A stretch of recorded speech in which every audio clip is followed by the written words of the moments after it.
Title belts to Hall of Fame. Doug and Tommy carved the name. Fists of fury and hearts of gold. Every story, every fight retold.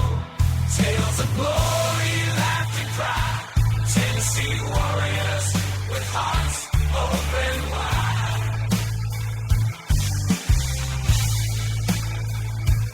In the ring or on the air, legends living without a care.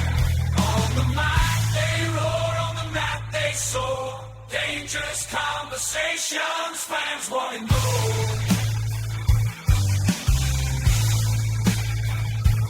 Podcast kings ruling the waves. Memphis wrestling raising the stage. Hey everybody, welcome back to another episode of Dangerous Conversations with Dangerous Doug Gilbert and Tommy Wildfire Rich. Guys, welcome back. How we doing? Good, man. Good. How y'all doing? Man, I'm doing real good, Gene. Tommy's there on the beach. You know, he's doing good. They know it's getting cooler. It's so nice on the beach. And I just got back from vacation in somewhere in the island. So I'm doing very well myself. And I take it you're doing good, right? Well, I thought I was. I mean, I've just been working. You guys are out on beaches and islands and all this stuff, and I'm up here selling lawnmowers, so I don't know, man. I may not be doing as good as I thought, but no, man, I'm doing good. Man, we've been getting a lot of great feedback off both the Q&As you guys did. People were really happy with those. And, of course, we had that great interview with Jerry Briscoe that came out, and people really enjoyed it as well. So, man, Dangerous Conversations is really on fire. Have you guys been hearing some good stuff from people?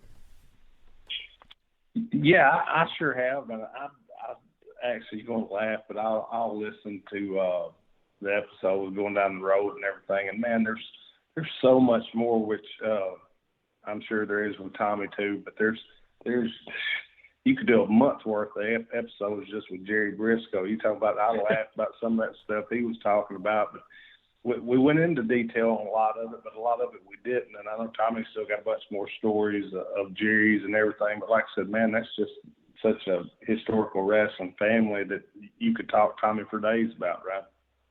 Yeah, I mean, the Briscoes, they were, they kind of like the Founders. I mean, their family wrestled. I mean, it started with their families, the Funks, the Briscoes. The Gilberts too. Tommy did it for a minute too. Tommy was back with the Funks. And, so Doug, he come from a wrestling family too. I mean, it's, you had the Von Erichs. I mean, there's a few, but the successful ones, I don't know that there was a lot, but the ones it was, I mean, they really were good ones. Man, I was really, really proud of that interview. You guys did a great job, and, man, Mr. Briscoe, like you said, Doug, there's just a wealth of stories and knowledge there. So I hope we get a chance to get Mr. Briscoe back on in the future because, man, there's so much more we could ask and talk to him about. So we'll definitely try to do that down the road.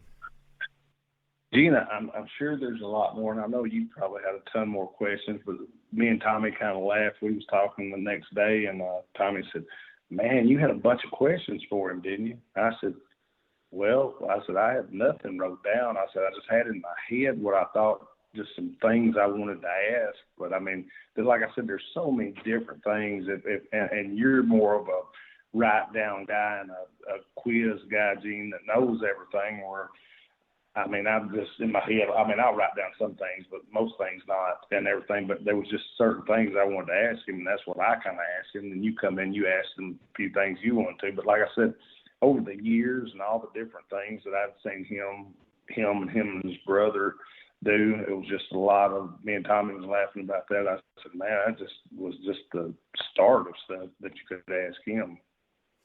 Yeah, I mean, I always sit down as a backup, just to make sure, we don't run out of questions or anything. But, man, that's when it's good. Like, we call it Dangerous Conversations. That's what you guys did. You guys were just having a conversation and, just a back and forth. And as things were being said, other things came up. And that's what this show is all about.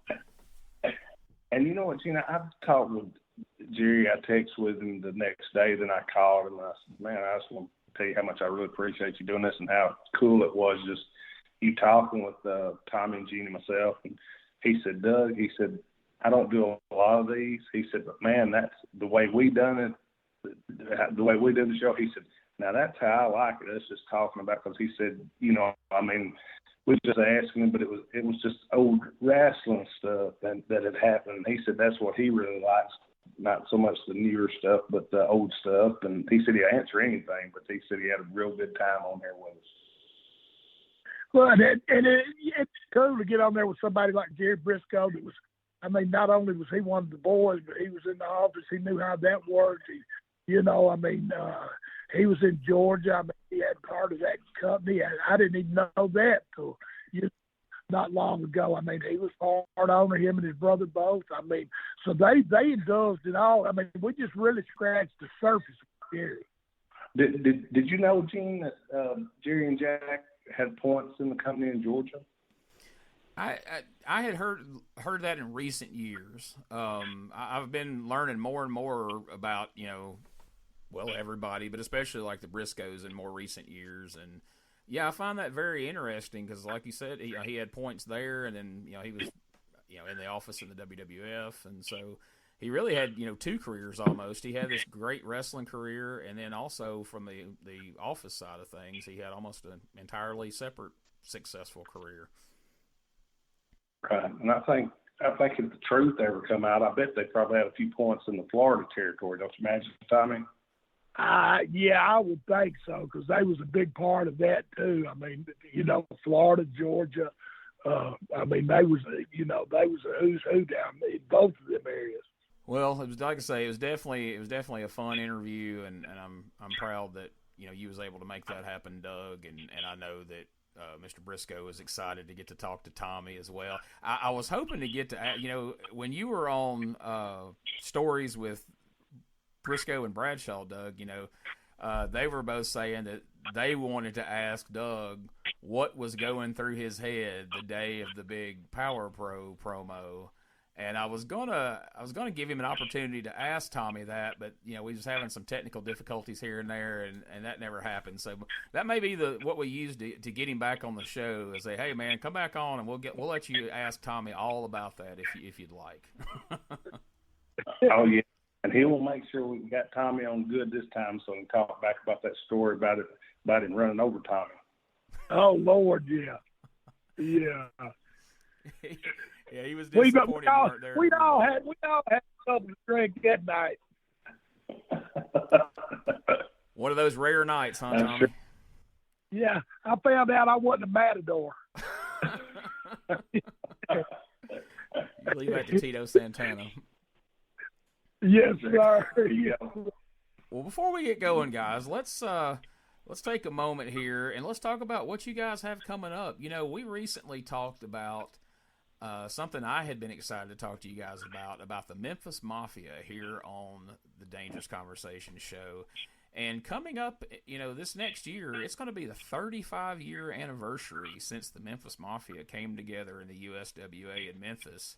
And you guys are we're bringing it back, right? We're going to have the Memphis Mafia is going to be on tour coming up soon, right?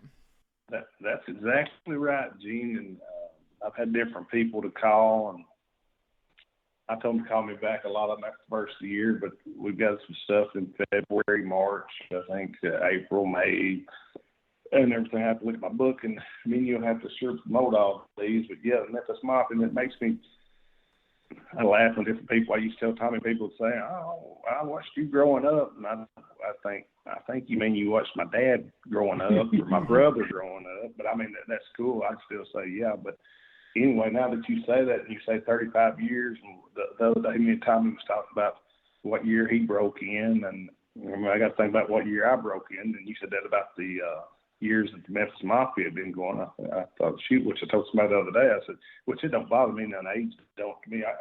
One thing I agree with my dad on. My dad always used to tell me, son, you ain't got to worry about how old you are, because age is just a number. And he's exactly right and everything, but when you start hearing these 30-year, 35-year anniversaries and stuff, you know you've been around for a minute. You ain't lying. I mean, I didn't realize when Gene said, is it Gene? Yeah, that's Gene, right? Well, Thank Greg. Greg, Don, Jerry Briscoe. He called him Gene. No, I don't think he ever called him Gene. He called him Don, Greg. Everything but Gene. Jack. Hey, Gene said he answers everything like me and you do, Tommy. Heck yeah, ain't nothing wrong with it. I ain't getting stretched. I'm not going to argue with that man. But no, you ain't kidding. But so, and started in 90, so that would be 35 years this coming up year, the 2025, right? That's right. You know, I made a logo and sent it, and after I saw it on there, I was like, I may get told to take 35 years off there. They may not like that. But, I mean, it's an accomplishment, you know what I mean? And, you know, you guys have seen people come and go in the business, and you guys are still going strong, and I think that's something to be proud of and something to celebrate. Oh, I think it's great, and I love that Gene. But, hey, we talked about 2025, but, guys, before we get to 2025, December the 7th of 2024, you guys are headed to Pikeville, Kentucky to the Shelby Valley High School for some action. Yes, sir. Going to be there, Wildfire Championship Wrestling. Ain't it, Tommy, ain't it kind of like is it one of those like Toys for Tots deals or some kind of Christmas show or something? It's a Christmas show. Christmas show? Well, that'd be cool, Gene. And they always have a lot of talent up there. And like I said, Wildfire Championship Wrestling. So, you know, if it's got anything to do with Tommy, there'll be a lot of talent there. I think Rock and Roll Express, Ricky Morton's going to be there. I think his son Kerry will be there. They've got a lot of talent. They've got the Russian Assassins are going to be there. It looks like a jam-packed night of action, so everybody ought to get out. If they're anywhere in Kentucky, ought to get up there to Pikeville and see Tommy put on a show that night. And I'm going to tell you that I love Kentucky. The fans out, they love old school, and, you know, that's what we bring them, old school wrestling. And, you know, it's just, they're a great bunch of fans. Well, old school wrestling fans all over the world are great. So anybody listening, man, we love all of you. We sure do. And, Gene, it's a family-friendly show. I mean, bring your kids out and everything. You'll have a chance for Tommy to take a picture with them, get his autograph, talk old school wrestling and everything. But like I said, they've got a great crew of guys and everything. Anybody's in the area needs to come and watch. That's right. December the 7th, Shelby Valley High School, Pikeville, Kentucky, Wildfire Championship Wrestling. We will have more information about that on the Facebook page, so make sure you check that out and be there. I lived in Kentucky for about a year, about 10 years ago. Beautiful country up there. I really enjoyed my time up there, so you guys are going to have fun up there. Yeah. That's great. I talked to one of my friends, Gene. They said you're still wanted up there. Yeah, they're looking for Greg and Gary up there. That's why I changed my name to Gene. Yeah. Hey, that's what I was thinking. I think them aliases. That's what they're looking for, man. Yeah, Mr. Briscoe blew my cover there, calling out my aliases. But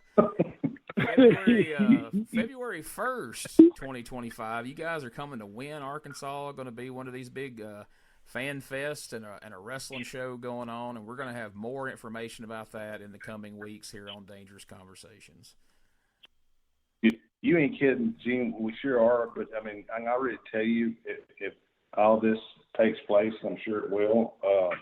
Especially myself, Tommy, Ricky Morton, DeGene, Jerry Lawler. It's supposed to be a who's who of Memphis Hall of Famers at this thing, which I thought that was really cool and everything. But, I mean, that'll be a great night. But like I said, we'll talk about that when it gets a little bit closer. But I was just, like I said, when people calls me and starts talking about things like this, and me and Tommy talk about it, I kind of get a little bit excited about it because I like to see everybody, and you know, and those deals are a cool deal. We all kind of get to hang out and talk and tell some old stories and just have a good time.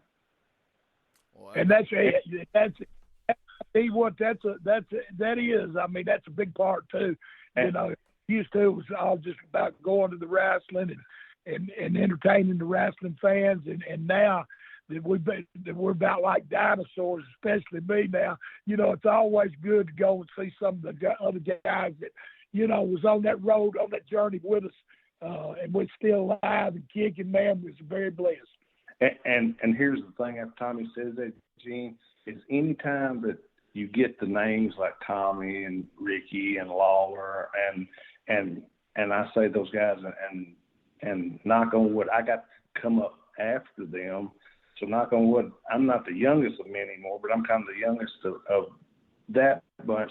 But you know what's so cool to me about that is if you say any of those names and put all the names together, you're going to get a lot of old school wrestling fans. And that's when me and Tommy, I think, enjoy the most, when you get everybody most that comes out are old school wrestling fans that's bringing their kids and grandkids, and we get to meet the fans over again, plus their kids, plus their grandkids. That's, Gene, you don't know how cool of a deal that is for all of us. I mean, not just me and Tommy. I'm talking about Ricky Morton, King, all of us. I mean, that's a cool deal when you start getting to meet the different generations. And you know, I mean, there ain't a lot of guys that had the longevity we've had either. I mean, we're so blessed. You know, I mean, there's a crew. You know, there's a handful of us left, and you know, I mean, I've been doing it dang near 50 years now, and just for folks still to remember me to still alive, that's a blessing, man. You know, so you know, we're very blessed. Absolutely. And there's going to be another show we're going to have news on here soon. It's going to be coming up on February the 8th. So stick around. We're going to talk about that in the weeks to come as well. But there's one more big event I want to talk about real quick, guys, before we get into today's topic. May the 3rd, okay, the Big Don's going to come home to the former ECW Arena, which is now the 2300 Arena in Philadelphia, Pennsylvania. You guys are going to be part of the big TWA one-and-done event. You guys are going to be at the RassleCon up there, going back to Philadelphia. How excited are you guys for this? Oh, man, I'm telling you, hey, that's probably one of the best, you know, that I had the most fun with. The Don gimmick was, you know, I mean, just getting up there, because them northern folks sure didn't like no cornbread, boy. You know, Holland, he was full-blooded, I tell you. You know, so to go up there, that was easy heat to get. You know what I'm saying? So it's always fun to go back. I mean, and you know, I was there not long ago. They did a show. We was up there, and the FBI, the full-blooded Italians, they still strong. And Gene, it'd really be cool for me. And the funny thing is, it's what's it called? WrestleCon, is that what he's calling it? Yeah, Gene, I think, I mean, the signing here in the day, it's like 12 to 3:30, and then like 6 or 7 the show starts. But it's a guy named Joel Goodhart, and I was privileged enough to be on like a couple of the last cards that he ever run, and with my brother. And actually, Tommy was on like either the first or second show in the main event that he ever run. And didn't I tell you, Gene or Tommy, one who it was?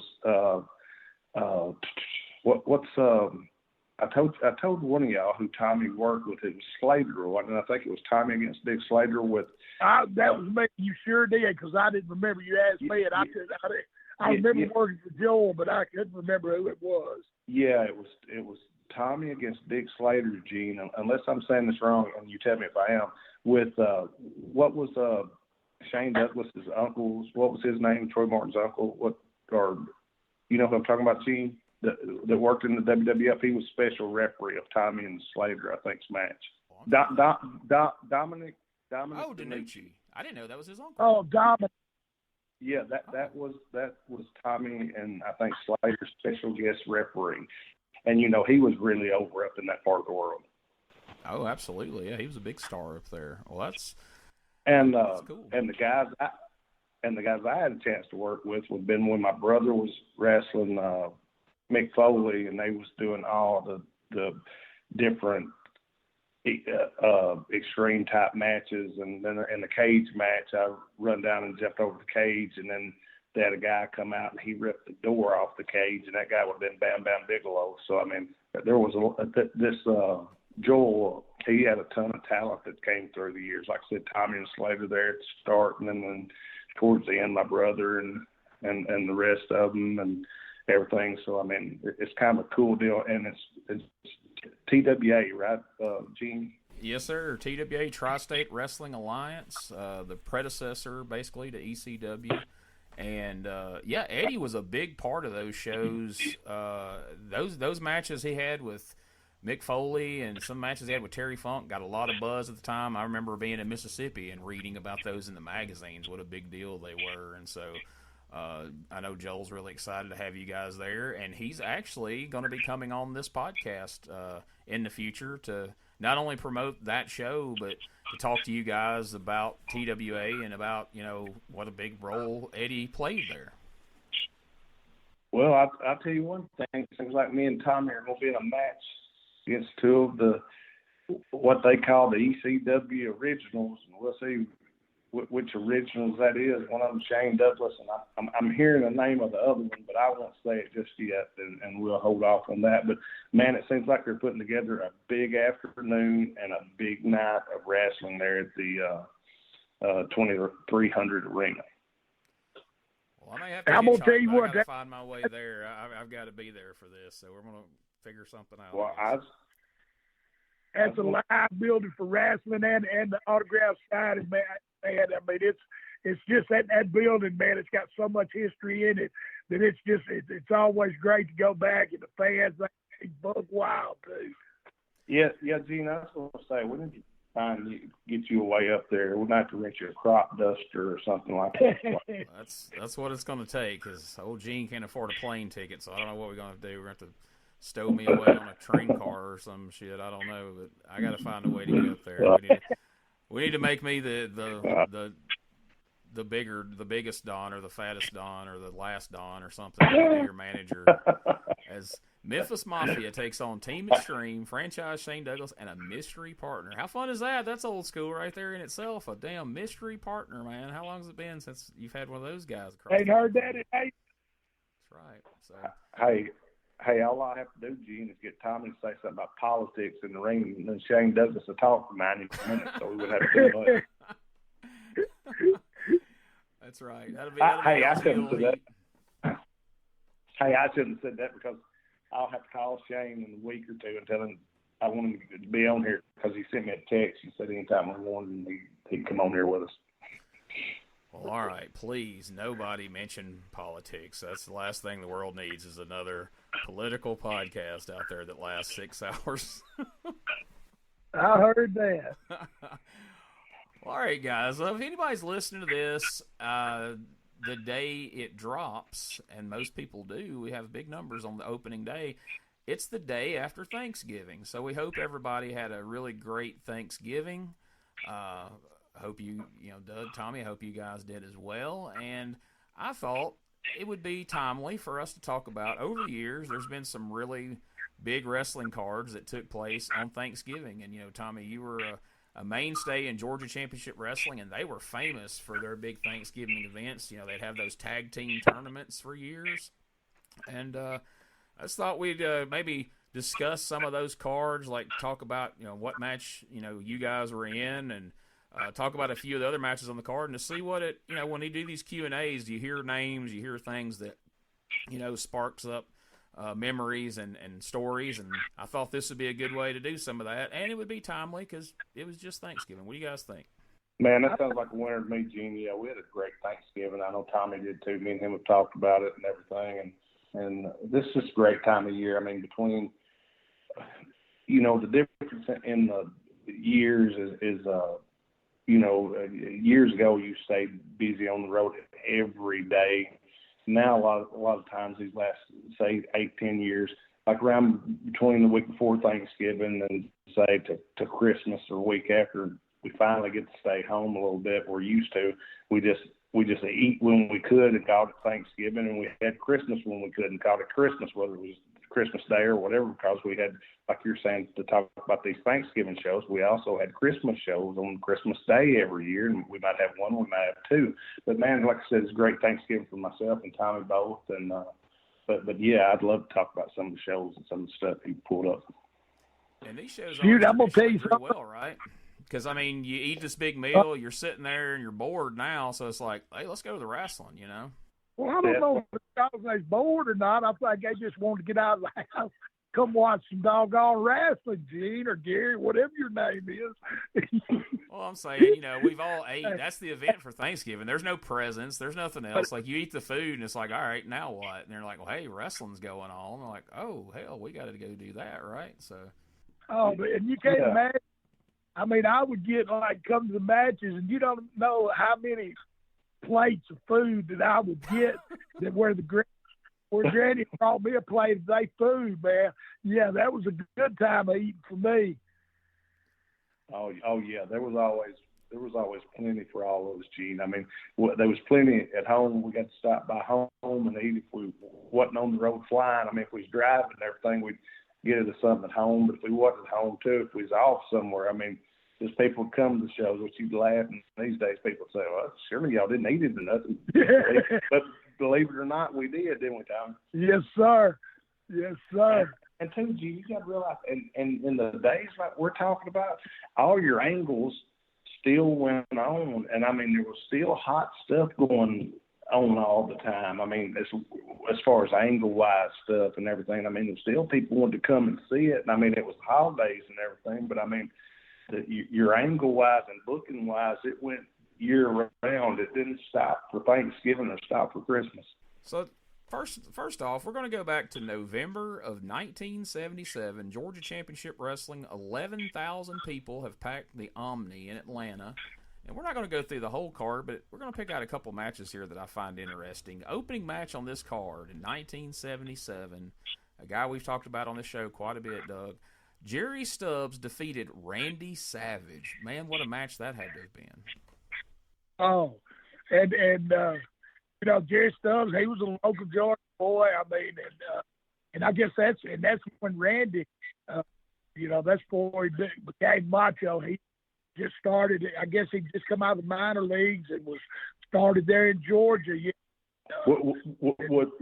Gene, was he actually Randy Savage in, or was he Randy Poffo? Well, they have him listed on here as Randy Savage, but now that may have just been whoever put this together. No, I think he wrestled as Randy Savage.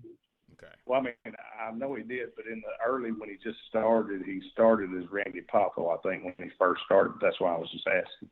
Yeah, I don't know. I'd have to do a little more digging to see exactly when he crossed over from Poffo to Savage. But there's a good chance that he was wrestling as Poffo at this stage, and the people who posted these results put Savage just so we would know for sure. Well, I was just interested. It wasn't. I mean, no big deal. I don't want you to look it up or anything. But oh yeah, that would have been a great. And what was from the card there? And it's like I've always said, and I mean, I think Tommy worked with Jerry probably quite a few times like I did, and I really thought Jerry Stubbs was really smooth, and you know what Savage went on to make a career and what he done. So I mean, that's you said that was the opening match. That was the opening match. So we won't go down the whole cards. We got quite a few cards to cover, but now a couple other matches that are highlighted here. In the fourth match, Tommy Rich defeats David Schultz. How was David Schultz to work with in this era, Tommy? Oh, David, man, you know. He was crazy. I mean, you get what you see with him. I mean, he's who he says he is. But I didn't ever have no problem with it. David was a good businessman, and it was always a pleasure to watch wrestle him. I mean, and I'm sure it was a pleasure to watch him because you, like me, you didn't know where he was coming from. You know, David, you know, he's a different kind of cat. But like I said, I always enjoyed wrestling David. He could get that heat, too. He could make him folks mad.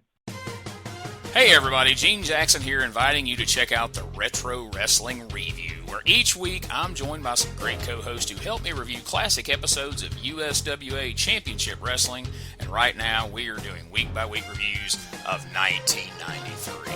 But we don't just do reviews. Sometimes we get a chance to interview some of the people who were there and lived it, plus do watch-alongs. It's a lot of fun, so check out new episodes that drop every Wednesday at WrestleCopia.com. And to find links to everything associated to the podcast, you can go to USWApodcast.com. Hey guys, Ray Russell here, curator of the WrestleCopia Podcast Network, inviting you guys to listen to many of the programs here as part of the WrestleCopia brand, including, but not limited to, the Wrestling Memory Grenade, currently covering the 1988 and the WWF project. You can also listen to the Regional Wrestling Podcast, where we talk the territories, whether it's Jamie Ward with Georgia 81, Roman Gomez with the UWF in 1986, or Gene Jackson covering Memphis in 85. 3 projects going on right now over there at Regional Wrestling. You can also listen to the Wrestling Stoop with the legend himself, Bob Roop. Bob goes back in time each and every week, covering not just his career, but countless stories and interactions with hundreds of wrestling names spanning his 2 decades in the business. But that's not all. You can also check out the Pro Wrestling Academy with the professor of Pro Resu, Mr. Dan Ginnity.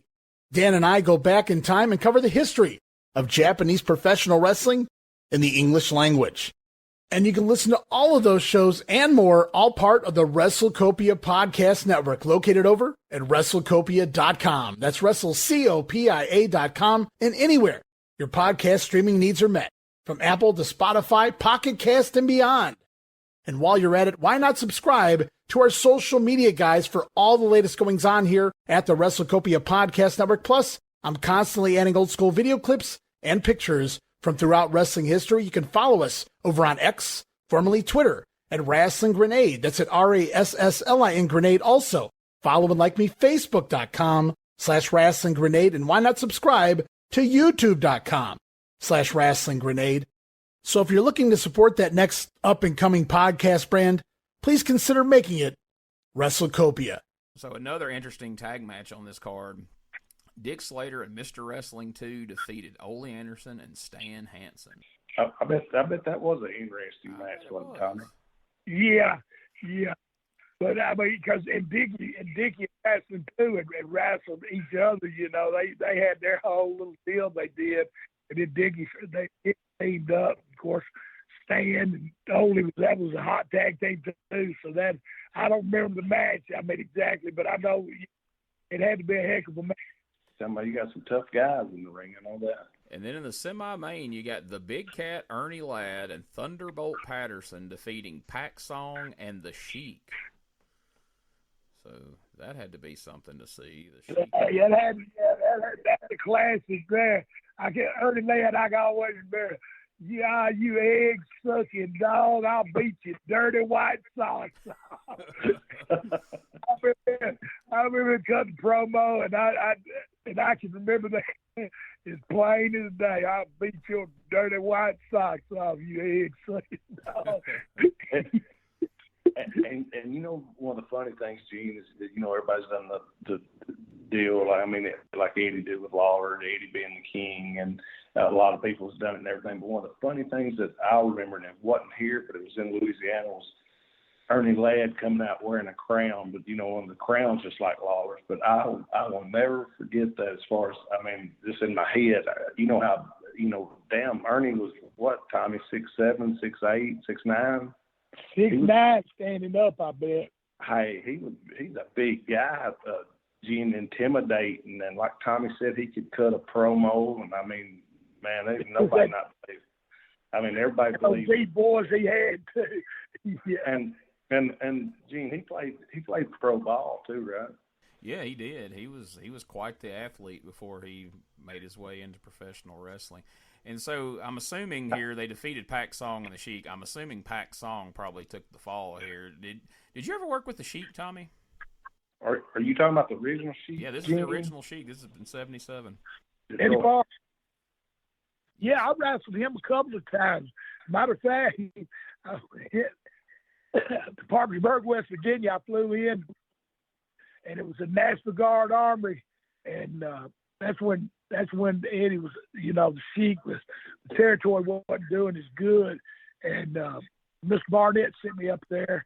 Anyway, shoot, it was sold out on the inside and sold out on the outside. I mean, it was as many people outside as inside. And he just was, I was scared to death. I was about 18 or 19 maybe when I went up to Parkersburg. I didn't know nobody there. These folks picked me up in a old hippie van, and folk coming out around it and stuff. I thought, oh my goodness. But yeah, we had a real good match. And just, he was real nice to me, you know, and even like Sabu, I mean, it's his uncle.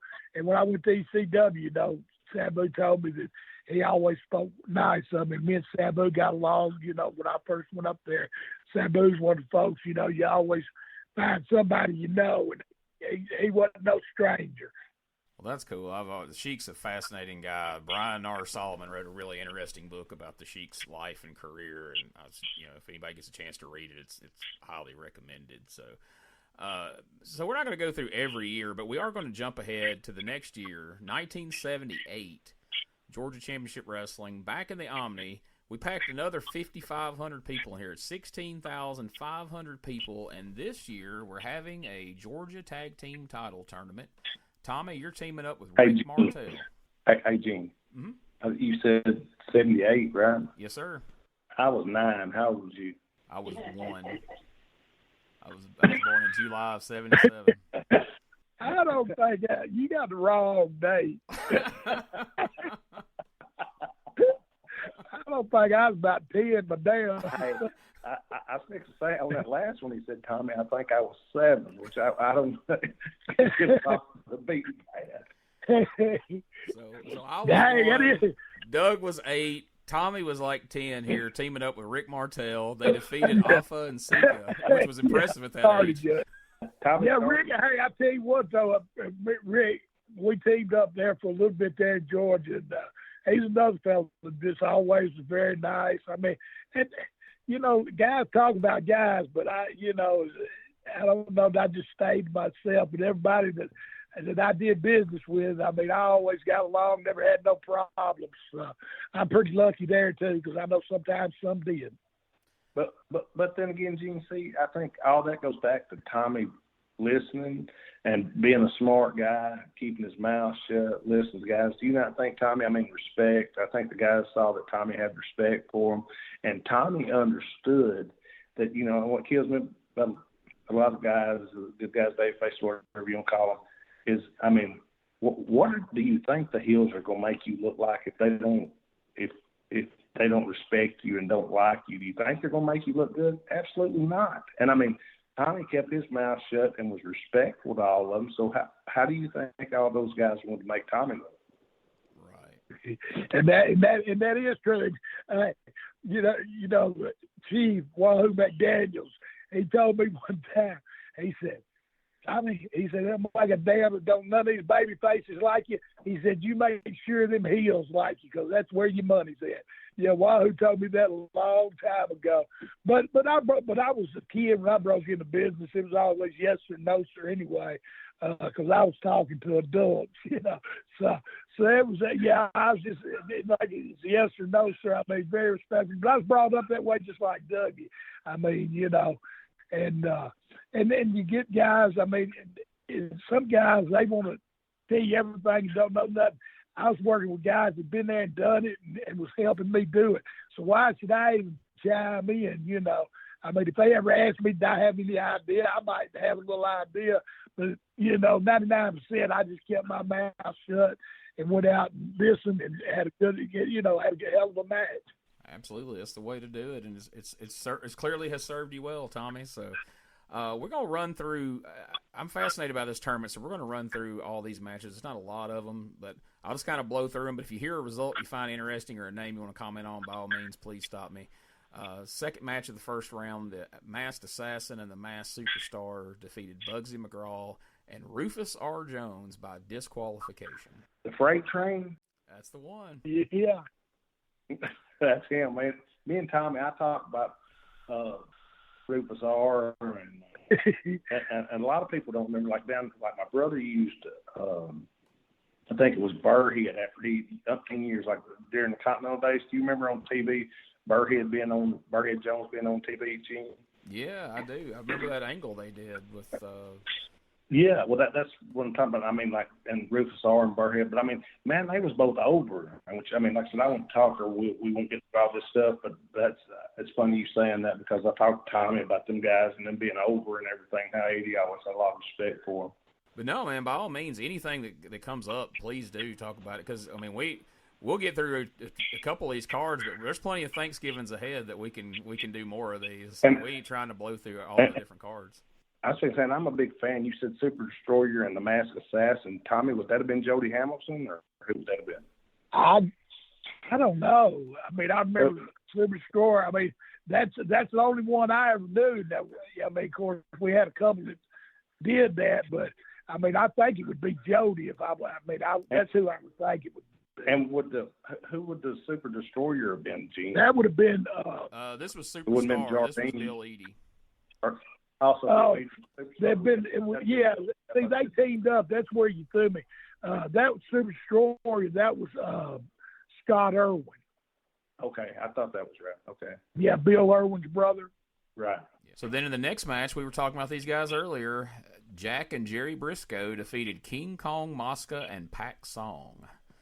And it's going to be interesting to see how this tournament proceeds with the Briscoe brothers, because in the next match, the Funk brothers, Dory Funk Jr. and Terry Funk, defeated Haystacks Calhoun and Klondike Bill. What a team that is. Hey, and I hate to butt in on you, but I mean, just some of the names you've already mentioned. I mean, now that was a card of cards there. You know, I mean, you already named off some just legends. I mean, and you know, and it's still a bunch to go, like you said. Oh, Gene, that could have been split up in two or three different towns and been main events in it. Absolutely, and that's why you can see why the card. I mean, the matches the crowds keep jumping up each year, because they're raising the stakes and they're just loading these Thanksgiving cards up more and more as we go along. The next match in the tournament, Big Cat Ernie Ladd and Stan Hansen defeated Mr. Wrestling 1 and Mr. Wrestling 2. You ain't kidding. I'd have hated to been Mr. Wrestling 2, number one. That had to be a rough night. Hands full, I'm going to tell you. Yeah, you knew you'd been to the office after that one. So in the next round, the Funk brothers defeated Rick Martel and Tommy Rich. Put you guys out of the tournament, unfortunately. Do you remember anything about that match, or just in general, how was it working the Funk brothers back in this time frame? I wrestled Terry. I never did wrestle Dory. I never wrestled him. I wrestled Terry a couple of times in singles. I wrestled him in ECW, and then because he was always babyface too when he come to Georgia. So I never wrestled Terry a whole lot. I teamed up with him a couple of times. But you said the Briscoes, right, G? No, it was this. Well, this says, I mean, they may be mistaken. This says the Funk brothers, Dory Funk Jr. and Terry Funk, defeated Rick Martel and Tommy Rich, because the Briscoes are in the next match. Oh, okay, I got you. Oh, okay. Well, in that tournament we might have wrestled them. Yeah, because I wrestled them a couple of times. God, you thought y'all was 1-9 or whatever y'all was. That's a long time ago. I'm sorry, I misunderstood. No, you're good. So then, hey, I'm going to tell you, just seeing and watching those Jerry and Jack, I mean, like I said, they had great wrestling matches, but like Jerry said on here, I mean, they could wrestle. I mean, they was actually, wrestling champions, amateur. I mean, they could do what they wanted, right, Tom? Yeah, they could tie you up in a knot, make you look like a pret. I mean, but they never did. I never seen them get, I'm sure they did, because and plus back then there was always somebody wanting to play a little bit anyway, so they get in there and wrestle around some, just feel a little tough. I never did deal with none of that. I knew they'd tie me up in a knot. I got you. So then we got, and I don't think they have his match listed in order right or something. Anyway, we got Dick Slater and Dusty Rhodes defeating Ernie Ladd and Stan Hansen, putting them out of the tournament.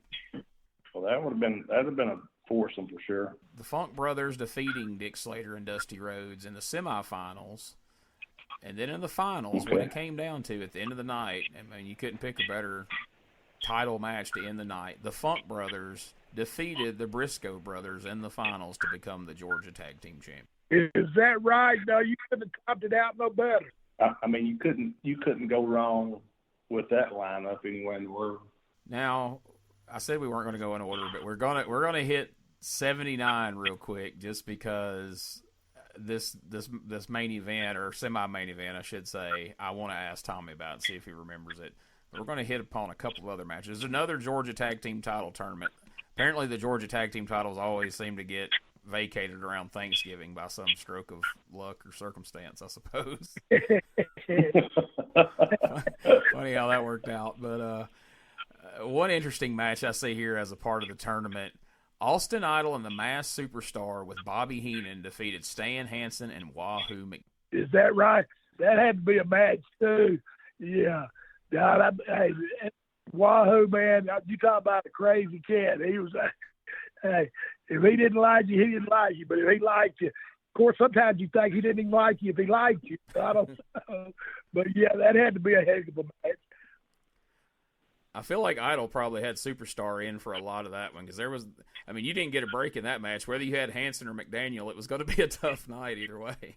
So then another tournament match, the Briscoe brothers defeated Buzz Sawyer and Ricky Fields. He's from down in your neck of the woods. He was, the Fields, Dougie, you probably know more about it than I do, Dougie, but they owned Continental or something.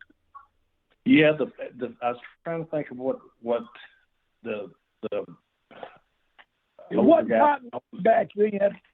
Yeah, I was trying to think of his name. The other one owned Continental back then in Fields. Ricky and Lee Fields. I think it was Lee Fields. Lee. That's it. It was Lee Fields. But was that Ricky? Was that his son or something, Tom? Yeah, I think so. Lee was the older one. Right. But yes. No, that's all I was fixing to ask Gene. I was going to ask him what did we know about that Ricky. I wasn't sure about that. But the Lee Fields, I remember hearing his name down when I was in Continental when they talked about the history of the Fullers and Welches and all that. They, go back to that Lee. It says Ricky reffed from 1964 to 75, and he only wrestled from 75 to 8. So the finals of the Georgia Tag Team Title Tournament. Oh, this is fun. So the finals is Austin Idol and the Masked Superstar with Bobby Heenan defeated the Briscoe brothers to win the Georgia Tag Team title. So, man, the Briscoe brothers keep coming up short in these title matches. I got you. They're coming up short because it's drawing a lot of money. Because if they had points in the territory, I guarantee business was good. That's right. So Bobby Heenan has led Austin Idol and the Masked Superstar to the Georgia Tag Team titles, but in the semi-main event, he had to go in for a loser leaves town steel cage match against our buddy Tommy Wildfire Rich. And Tommy, you defeated Bobby Heenan in this steel cage match. He had to leave town. Tell us a little bit about working with Bobby Heenan. Oh, Bobby, he was a good friend. Bobby was just nice. He helped me a lot. Of course, he had back at one time, he had his Blackjack Lanza, which was another good talent that I got to wrestle with. Bobby, he was a good mouthpiece to a lot of people. Kabuki, you name him. But anyway, I don't remember how we got to the loser leave town deal. But, Bobby, just a heck of a nice person. Never heard him say a bad word. And you know what? Bobby just had that look. And, Bobby could get heat, right, Tommy? Yeah. He could get heat. Even like when he was with, I think, Bockwinkel there for a while. That's right. Bockwinkel didn't need a mouthpiece, but Bobby was a character, and it went along with Bockwinkel. And there were so many different places like AWA, Georgia Championship, WWF, all the different. Bobby went everywhere, and I think he done really well everywhere. Absolutely. Yeah, he was out in Texas. I think Bobby went. Yeah, like they said, he went everywhere. He was super talented. Promos, he was great. He's one of the few, if you watch back, Gene, what's some of as a manager, I think he was the best bump-taking manager ever. He'd take better bumps than a lot of the boys would. And he knew everything, right, Tommy? He knew chemistry. He was so freaking good. And, Bobby was a worker. I shouldn't have said that about being a manager because he was a worker first, but, he was so freaking good. And he had that look, like I'll tell people, like to me, when you look at world champions, like to me, I think of like a Bockwinkel, looking wise is what you think of. And Bobby was like when he was right beside his side, he had that same look, like a world champ. Absolutely. That's when I got to that result, that stood out to me. And I'm like, oh wow, I've got to ask Tommy about working in a cage with Bobby Heenan on that big card. So that's I don't know how we come up into that one, but I remember. And you got to realize, Gene, through them, which I'm sure you've done looked at it, but you can pull up the freaking the numbers on those gates, and during them years, they're crazy numbers. Things was hot, and you can tell booking, and even like the tournaments, I mean, you can kind of do what you want with the guys, but when you got good talent, you're going to wind up having good talent against good talent. But I mean, man, Tommy and them did some super crazy business at that Omni. Oh, yeah, most definitely. It's like you say, those numbers are crazy, and to think, the kind of numbers, if you just take the crowds they drew and the money they took in on just Thanksgiving and Christmas each year, was probably more than some territories would make, in 6 months, or in some cases maybe throughout the year. But so the time's flying by, guys. So we're going to break away from the 70s and some of Tommy's, and we're gonna jump over here and look at a couple of Doug's Thanksgiving shows before we run out of time. And we're going to go to 1997, Music City Wrestling, Nashville, Tennessee. Here's a couple of the matches on the card. We've got Debbie Combs defeated Sherry Martell. Adrian Street defeated Frenchie Riviera by disqualification. Stephen Dunn took on the guy who's normally his tag team partner, Rex King, defeated him by disqualification in a singles match. North American title match, Terry Golden defeated the Colorado Kid for the Music City or North American title. And in the main event, in a scaffold match, we talked about these in that Q&A recently, Billy Travis defeated Doug Gilbert in a scaffold match on Thanksgiving of all days. Doug, what a way to spend your Thanksgiving.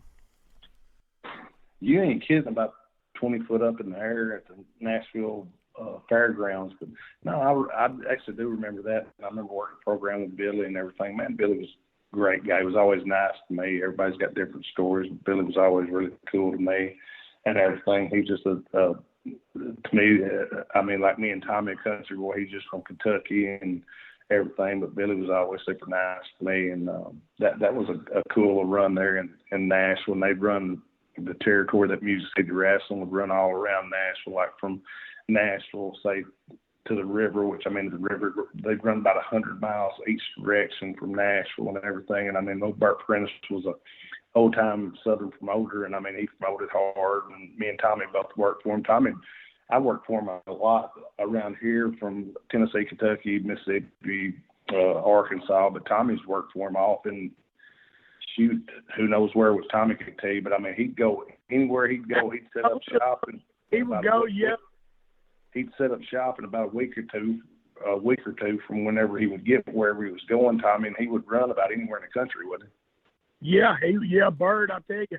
And there again, I mean, it's always nice to me. Some people tell you one thing, some will tell you another. But Bert was always nice to me. I mean, he ran out in South Dakota, just anywhere, like Dougie said. I mean, just about anywhere he decided he wanted to go, and he'd run for a little while, and then he'd move on. And, I mean, you can see the thing Bert was so smart about. He'd use that Superstation TV that Tommy and Buzz was so hot about there. He'd go to, like, different states, like Tommy'd say, and he'd bring Tommy and Buzz in, and they'd do about 3 or 4 shows and shoot them shows that sell out and do great business, and all of them would make a lot of money. Yeah, Bert was out to promote. I really think Bert was like one of the last of the old school promoters, you know. I mean, as far as I know, guys, Bert made a living promoting wrestling right up until he passed away, right? I mean, he never did anything else. Yeah, he did. He lived right here, not 20 minutes from me. I'd stop by him. I mean, but like I'm saying, I mean, I had a good relationship with him, and, you know, you hear people, I mean, like Tommy said, say different stories, but, man, whatever he told me, he was always good for, and, I mean, you know, that's what I go by, how somebody is to me, and, I mean, he was always straight up with Tommy, and, I mean, he was always good to us, and he was just, to me, he was a good fellow. I mean, I've always been a firm believer of I treat people – everybody on earth can hate somebody, but if they're good to me and they've treated me well, then, you know, I've got no problem with them. I'm their friend.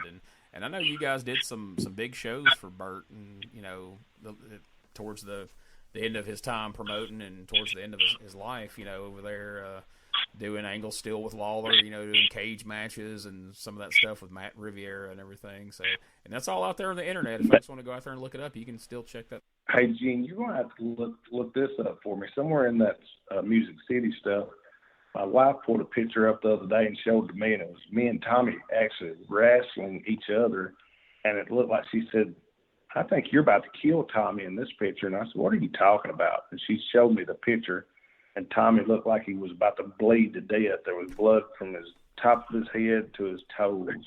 And I thought, I remember a whole lot of this. And I remember one thing that we did, that Bert wanted to do an angle one time, and he wanted to bring Buddy in with Tommy, and he did. And that's when he had me as a babyface. I think somebody was my partner. I think it was me and somebody against Tommy and Buddy, and I think that's when this had to be. But it's strange when you're just going through boxes of pictures and you run across something like that. And I thought, where is this from? And I thought that's some of the Music City wrestling stuff, but I don't quite remember the angle that it was. Dang, I don't remember that either. I'll do some but I've got the We'll get picture. that up on- But hey, that card was cool. As far as what about Adrian Street, Tommy being on it? Yeah, Adrian. Linda, Miss Linda. Linda. Yeah. Miss Linda. Miss Linda, that Terry Yeah. Lynn taught me that. Yes, that was Adrian's wife, right, Tommy? Yes, she. I mean, they was. Yeah, boy, and I tell you what, I guess they had it because they was together 24/7. I mean, they wrestled. That's right. They were married too. So, yeah, he was, and they were good. Talking about great people. They were great people too. You know, a lot of people don't give this lady the respect. I think she is Cherry Martell. You said was on that show, right, Gene? Yes, she wrestled Debbie Combs on that card. That's blast from the past, ain't it, Tommy? Yes, sir. Sherry Martell. That Debbie too. I always got along with both of them. I knew Sherry a little bit better, I think. I mean, she's always nice.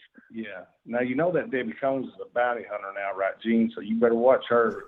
Those other two guys that, on that A-list list of yours. Yeah. Uh-oh. Yeah.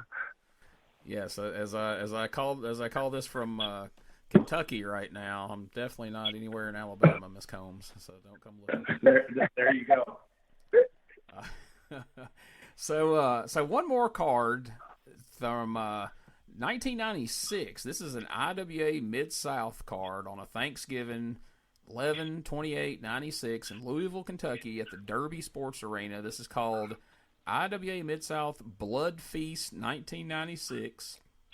In the main event, in a Four Corners of Pain match, Ian Rotten defeated Madman Pondo. But in the semi-main event, in a Falls Count Anywhere match on Thanksgiving, Dangerous Doug Gilbert pinned Tommy Wildfire Rich in 9 minutes and 35 seconds. We did a few more times than I thought we did. Tommy must have bet me we wasn't going to go 10 minutes. But what did you say? It was just me against Tommy? It was you against Tommy in a Falls Count Anywhere match. But since this thing was an IWA Mid-South show, and it was called Blood Feast, I imagine Tommy probably bled a little bit in this match too, I would imagine. It was for Ian Rotten. I'm sure I did, or Axel Rotten, whatever his name. I was fixing to say we both. That was for about the first match to the last you did that, yeah. I was fixing to say we both probably did, but I guarantee you every video that we ever worked is out there on somewhere, so I'm sure we could probably find it, Gene. Oh, or I'm sure you could. Oh, yeah. I may have it somewhere for that matter. I've got some of that old IWA Mid-South. So not to turn this into a big thing, and this may be one of those times where, you guys just say, I'd rather say nothing than whatever, but there's a lot of opinions out there about Ian Rotten, a lot of stories, good, bad, indifferent. Overall, and again, kind of like what we said about Bert, as far as your dealings with this guy, how were your dealings with Ian Rotten? Tommy, you want to go first?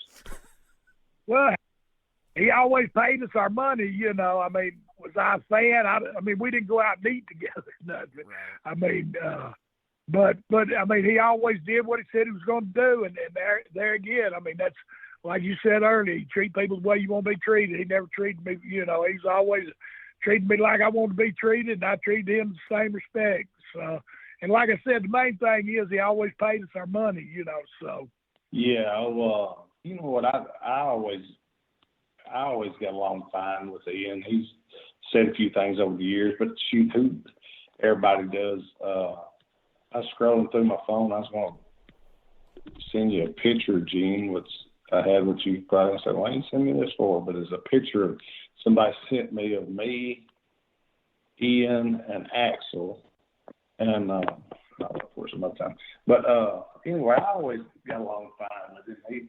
At the end, like when I quit working for him, he didn't like it too much. But I mean, it was me and Tommy went up there and worked a bunch for him.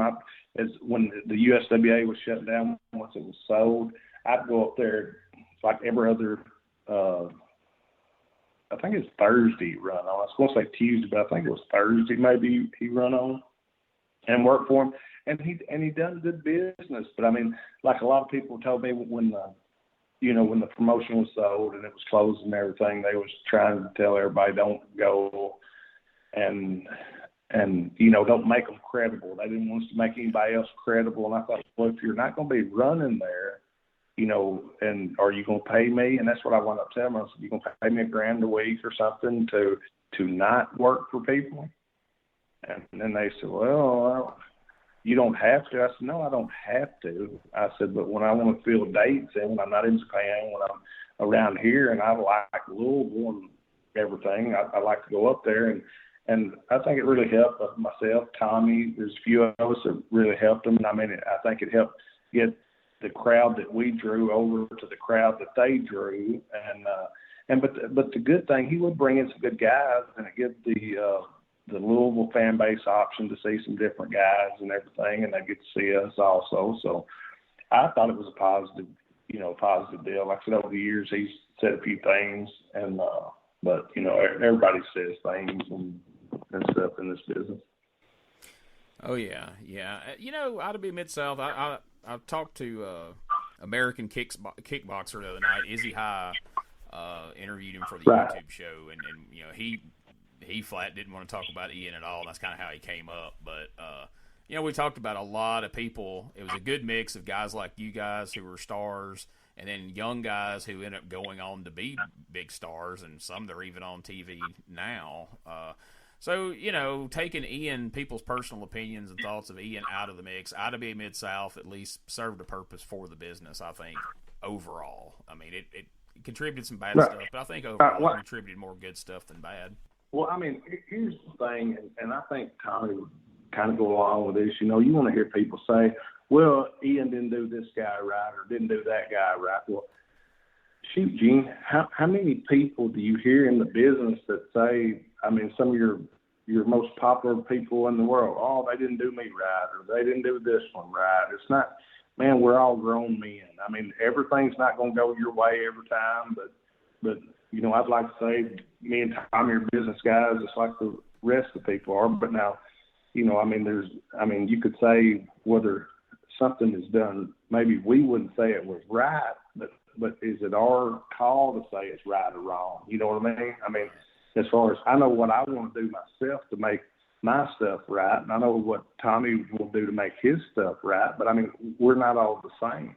So, I mean, if John, which John is Ian, if he'd done something a little different than we would do, that's on him. That's not on us. But I mean, as far as the product and everything, what was cool about would get heat up there was like Tommy was talking about, like the people up north and them being hot at Tommy and them for doing the FBI gimmick. Like the other people would get heat with them. We'd get heat in Louisville for me going to the ring, working our style in Louisville, just because their bunch wanted to do all the hardcore stuff. Well, to me, it was just as easy going out there. And, I'd be a little bit stiffer with them and everything, but I would wrestle. And it would get them madder than anything that I wouldn't do like the rest of the guys. Right. And to me, that's working people. Guys, it's been another fun one, and we got through a few cards, but, man, we've got plenty more Thanksgiving shows to talk about in the future, and I don't know, I thought this was pretty fun. We may do something like this around Christmas time with some of the Christmas shows if you guys want. That sounds like a plan to me. And it sounds like a winner, Gene. This has been real cool, and thanks for getting our stuff together for me and Tommy, and I hope you had a big Thanksgiving, and I know me and Tommy did and everything, and hey, we'll talk to. We appreciate everybody. They got to be giving their. Gene, tell me what it is again. They got to be writing their comments in and everything, right? Yeah, please rate and review us on whatever podcast platform that you listen to us on. Please give us a 5-star rating. Give us a review. and just help spread the word. Let people know we're doing this over here. It's growing every day. Send in your questions. You can send them in on Facebook, or you can email them to DougGilbertPodcast@Outlook.com, and you can be a part of one of these big Q&A episodes like we had recently that people were so fond of. And that's what I was saying. If you have any question about anything that Gene is asking me and Tommy, or anything that he's not asking me and Tommy, if it goes back to Georgia Championship Wrestling, if it goes back to WCW, if it goes back to WWF, USWA, ECW, Japan, IWA, Wing, any of that. I mean, anything you've got to ask, I mean, you don't hesitate to send the stuff into Gene, and he will ask us. And, man, we will give you the best answer we can give you. Right, Tommy? Yes, sir. Hey, and just any questions. Hey, send them reviews in, ask the questions. And there again, we had great Thanksgiving. We hope everybody out there did too. I mean, you know, Thanksgiving's time to get with your family. So hope everybody had a great Thanksgiving. Looking forward to the next show. You ain't kidding. And listen, Gene, peace. We're out.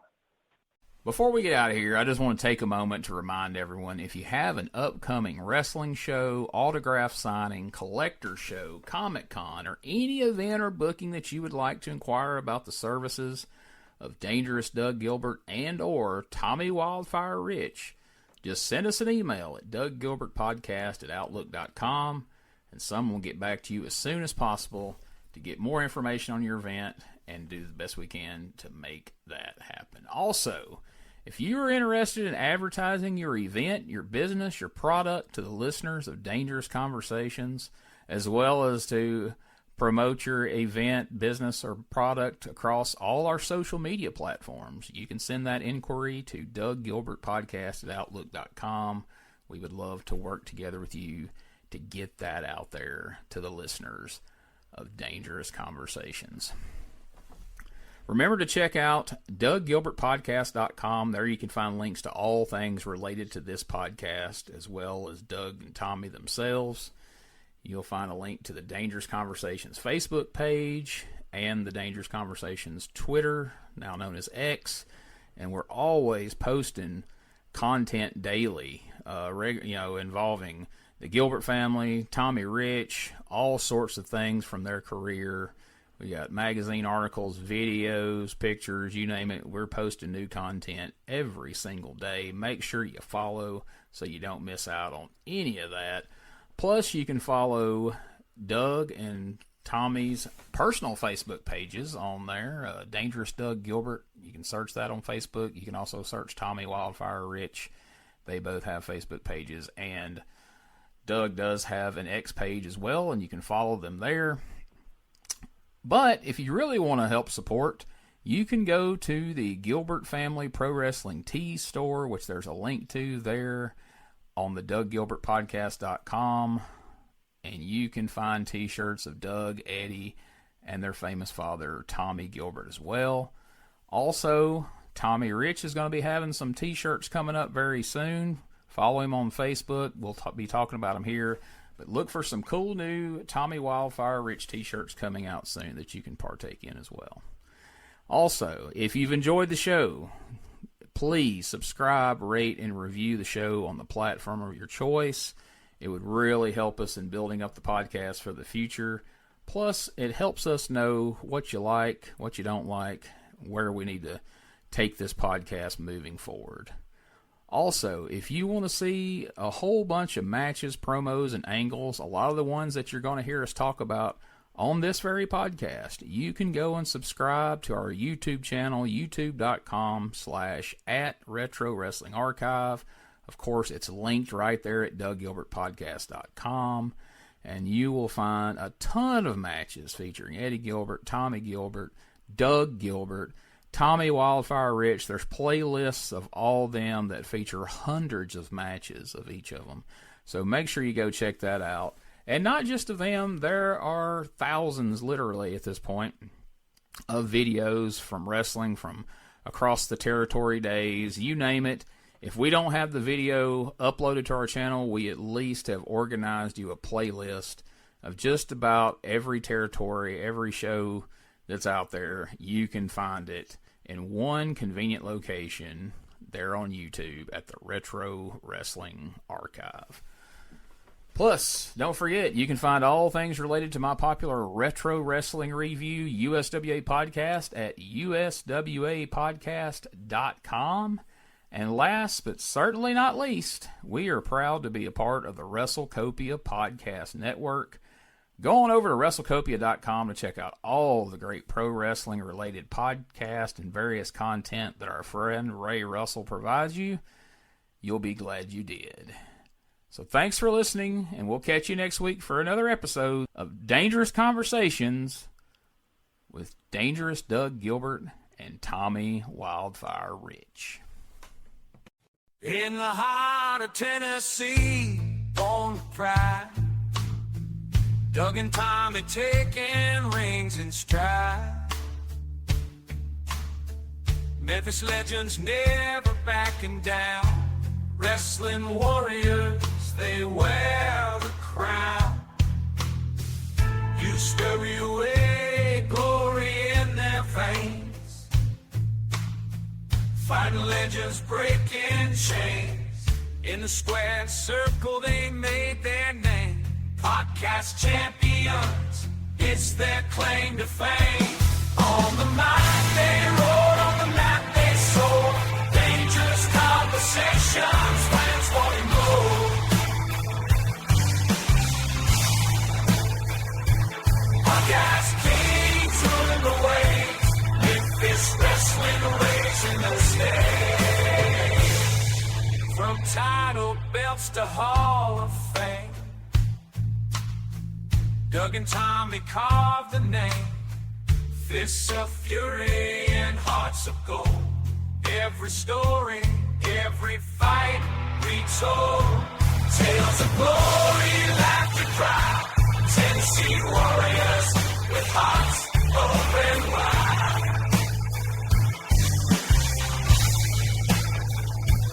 In the ring or on the air, legends living without a care. On the mic they roar, on the mat they soar. Dangerous conversations, fans wanting more.